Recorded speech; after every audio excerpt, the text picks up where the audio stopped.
Hey guys, you are listening to the Wednesdays with Watson podcast. This is a special 2020 recap episode, as well as a special trailer for the second season. My name is Amy Watson, and I am your host. I hope that you will enjoy a few of these throwback sticky statements and hang out until the end of this episode for a special announcement for a year-end giveaway. If you like what you hear, or maybe even if you don't, I would love to invite you to rate and review us on Apple Podcasts or wherever you love to listen to podcasts. This helps with our mission, and it also helps us shed this light on PTSD and all of its friends, none of which we like. But guys, can you believe it? We actually recorded 18 episodes. Really, they're 20, but 2 are kind of republications. And we did that in a consistent manner, which in and of itself is like this huge victory for a PTSD patient. Because you see, our lives are complicated and we have a difficult time honoring our original commitments. And sometimes something has to get the axe, the short end of the stick, because we don't have the energy to do it all. But I was determined not to let it be the podcast. On the day, April 22nd, 2020, that I climbed into my guest closet, surrounded by pillows, blankets, darkness, and everything else that I could find that would absorb the sound, I knew that I was stepping into a mission. I knew that I had 4 things that allowed me to sit behind that mic, take deep breaths, and tell you my redeeming story. If you've listened to the podcast, you know what they are by now. There should be a test. There are 3 C's: community, church, counseling, and finally, the star of my story, Jesus. So important that his name is in the title of the first season of Wednesdays with Watson. PTSD, Jesus, and me. I have to tell you guys, though, I had no idea the impact that this podcast, both writing, recording it, would have on me. But I was even more shocked at the amount of people that I both know and don't know who are suffering from either undiagnosed or diagnosed PTSD. But what shocked me even more is that the misunderstanding and the misconceptions that even diagnosed patients have about PTSD.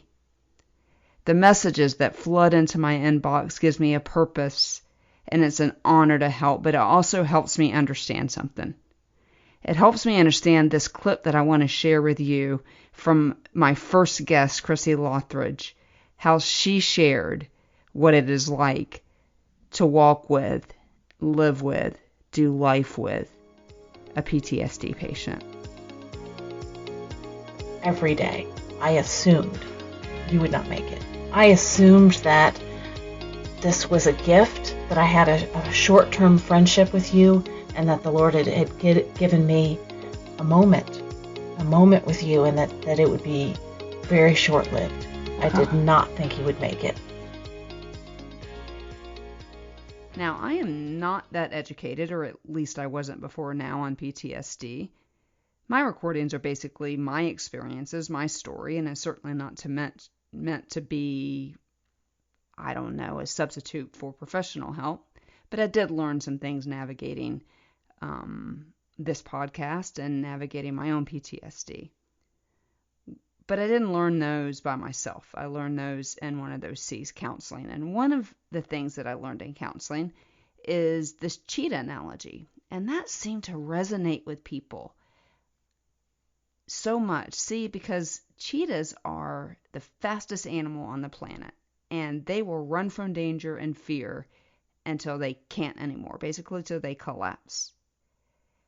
And when I started this podcast, and after over 10 years of counseling, I thought, hey, I've retired the cheetah life. But then enter a global pandemic.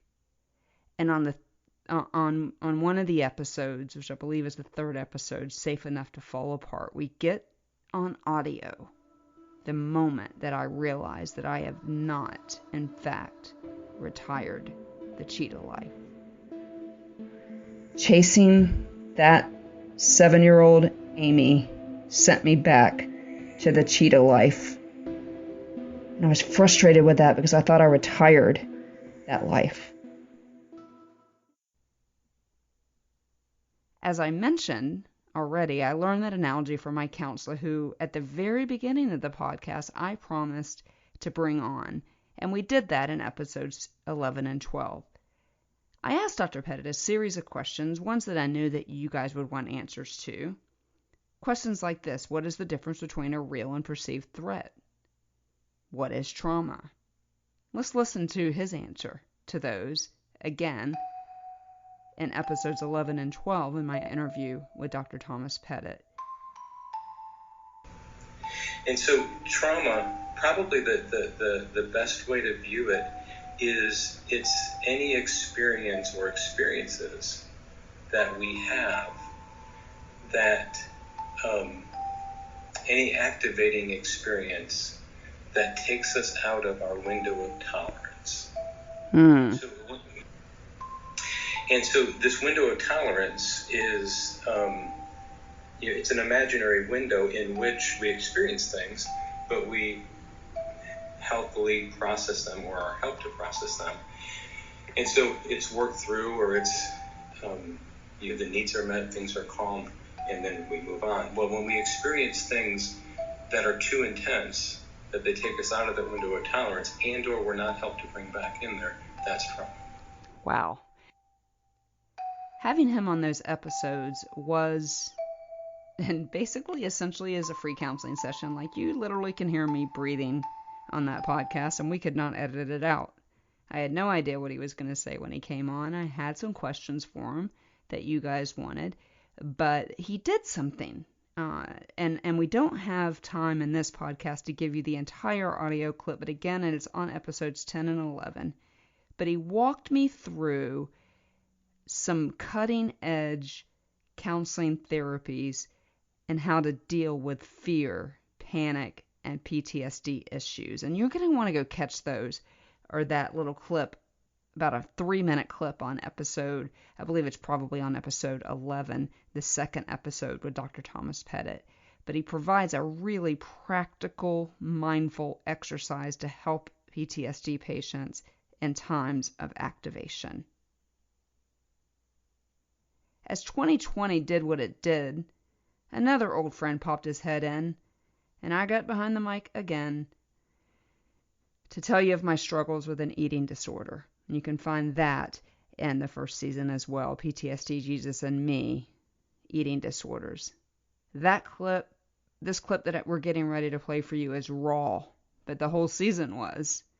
I'm glad I have this on audio, though, because, again, when I get behind this microphone, oftentimes I will say things that I won't normally say. So listen to this clip on the eating disorders episode that we did in season 1. And so I can ignore the trauma when I'm focused on that jumping up and down in front of me.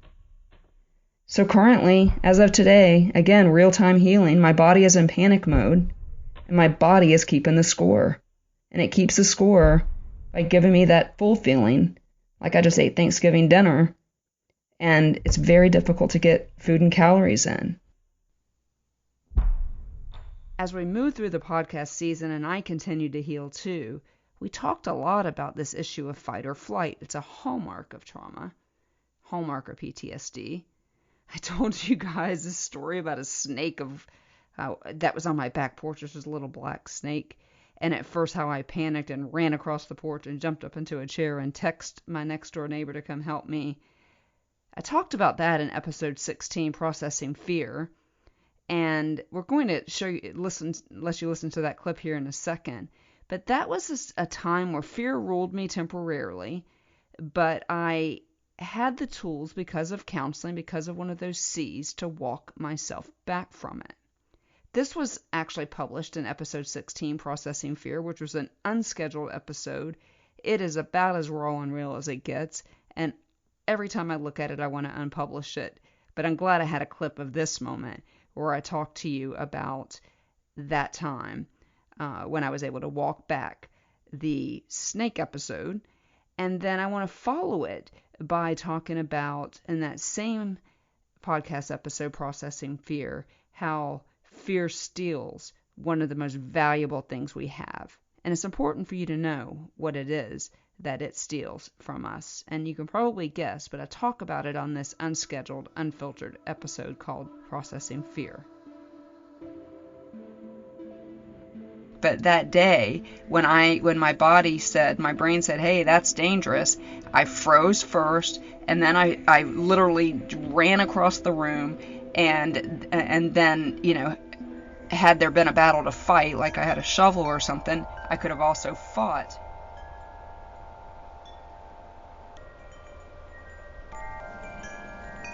But I do know that fear right now is just stealing my peace. And it's killing my desire to matter in this world. And frankly, it's destroying my body. It's basically what the Bible describes as what the author of all confusion will do. And I know, and I hope that you know, that the star of my story and the star of yours is just simply not the author of confusion. There is such hope in all of my story and all of what season 1 was all about. I wanted to know what we could do to help others with PTSD, because somehow sitting behind a microphone in a closet and answering some messages that come into my inboxes doesn't seem enough. So I asked Dr. Pettit, and I think I framed it like this. After this pandemic, we will probably have an epidemic if we haven't already had it, a PTSD. What can we do? And in a rewarding moment, listen to what his answer was. So, Amy, you're doing it. This podcast is doing it. I mean, not just this specific one, that's part of it, but all that you've been doing this whole series, you're doing it. Finally, in that episode with Dr. Pettit again, episodes 10 and 11 in the first season, I wanted to know what it was like for him to be on his side of the desk and watch the healing that has happened in my life. And I wanted you to hear his answer too, because I have experienced some of this already with some of you who I've been able to mentor and pray for and have the honor to walk with some things. I want you to hear this because this is how rewarding doing this podcast season has been. Dr. Pettit's words are way better than I ever could have said. Listen to this clip from him on what it's like to watch somebody heal from PTSD. It is unimaginably rewarding. It's an awesome experience to witness and participate in the healing, restorative work that the Spirit of God is always doing. It has nourished my faith. It's strengthened my hope. It's purified my love. And so here we go, the big reveal, season 2. Because watching you heal is life-giving. We're going to march on. Season 2 is coming in 2 weeks. PTSD, Jesus, and you. This will be the place where all of my favorites hang out. Faith, love, hope, and all of its cousins. But more importantly, you, the people. This season will feature stories of hope and healing, but it will chronicle the crooked roads that got our guests / my friends from depths of despair to, at the very least, getting their head above water and joining a community of people who love them, going to a church of people who will disciple them, seeking out counseling. We will still focus on all those 3 C's, and all of them in some way probably got our guests from despair to healing. I don't know that yet. All the interviews aren't done yet.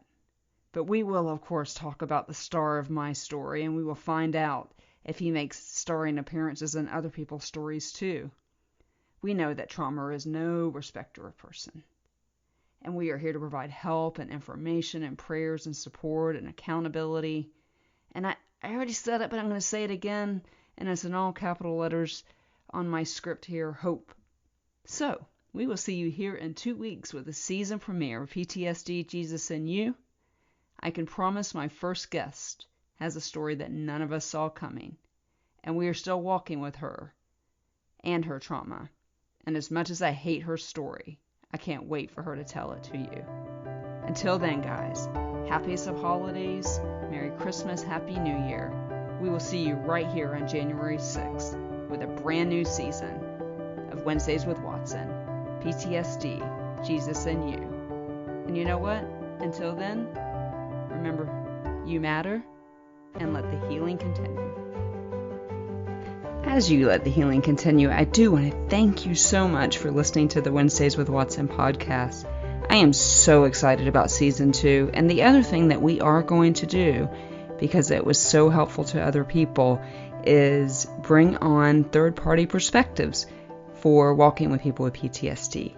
And then it occurred to me that I forgot that announcement. So if you would like to be entered into a $100 Amazon gift card giveaway, all you need to do is go to amywatsonauthor.com/contact. This is building an email list for our platform. We promise not to bug you with emails and only to get interesting information to you, and not very often at that. We will be making that live drawing on December the 31st on my Facebook author page, facebook.com/AmyWatsonAuthor. While you're at it, follow me on Twitter, Amy Watson Author, Instagram, Author Amy Watson. Hit like, smash all those subscribe bell buttons. You know the thing. Do all the things, and we will see you on January 6th.